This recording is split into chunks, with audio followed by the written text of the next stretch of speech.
Kita kembali ke Kota Ambon, Tribuners, bakal ada beberapa tersangka di kasus dugaan korupsi Politeknik Ambon. Kepala Kejaksaan Negeri Ambon, Adrian Syah, tak menapik akan ada sejumlah tersangka dalam kasus dugaan korupsi Politeknik Ambon. Hal itu ia katakan saat konferensi pers bersama wartawan di Ruang Kejari Ambon, Senin 25 September 2023. Adrian Syah mengatakan akan ada lebih dari satu tersangka. Dijelaskannya saat ini, perkara dugaan korupsi di Politeknik Ambon masih dalam tahap penyidikan, di mana tim penyidik masih mengumpulkan barang bukti.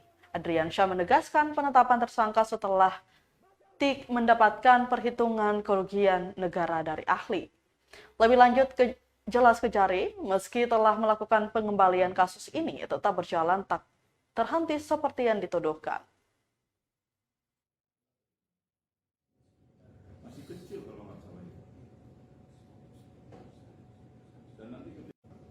Kemudian dalam rangka menemukan tersangka dan barang bukti itu, penyidik itu mencari apa?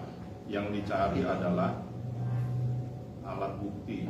Alat bukti itu apa? 184 itu ada 5. Salah satunya keterangan saksi, keterangan ahli, alat bukti surat, petunjuk, dan yang terakhir ada keterangan tersangka. Yang terakhir kami masih abaikan dulu. Karena kenapa?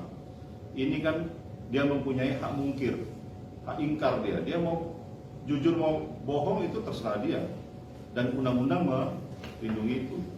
Nah, dalam rangka kaitan mencari 4 alat bukti yang 4 ini, penyidik baru menemukan salah satunya keterangan saksi.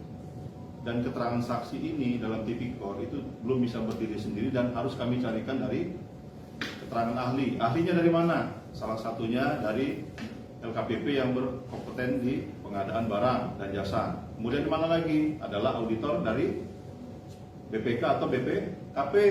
Nah, terkait ahli-ahli ini kami sudah berkoordinasi. Namun tindak lanjut dari mereka itu sampai sekarang masih dalam proses untuk penunjukan surat perintah. Bakar kawan-kawan, saya persilakan bakar kawan-kawan. Terima kasih sudah nonton. Jangan lupa like, subscribe, dan share ya.